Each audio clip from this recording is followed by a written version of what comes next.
Star জলসার big বস একটি big বাজেটের প্রজেক্ট। তার জন্যই জলসার অনেকগুলো প্রজেক্টে কাটছাট হয়েছে।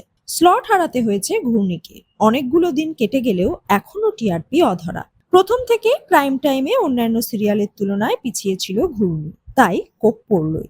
বিদায় নিচ্ছে কম্পাস।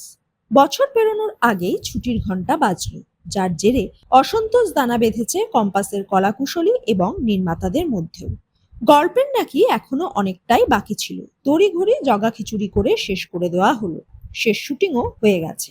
কম্পাসের পর কোপ পড়ল জলসার আরেকটি নতুন ধারাবাহিকে। মাত্র 4 মাসেই বিদায় ঘন্টা বাজলো। সমাপ্তির পথে বাবলি সুন্দরী। অসমবয়সী সম্পর্কের গল্প। বাচ্চাদের কথা ভেবে বাবলি বিয়ে করেছিল অসমবয়সী বিখ্যাত হিরে ব্যবসায়ীকে। প্রধান ভূমিকায় হানি বাফনা এবং স্নেহা গুড়িয়া। স্নেহার এটাই প্রথম প্রজেক্ট।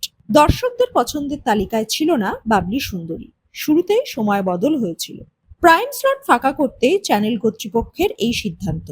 এখন প্রশ্ন, রাত 11টায় বাবলির জায়গায় কি পাঠানো হবে ঘূর্ণি বা অন্য কোনো মেঘাকে? উত্তর অধরায়।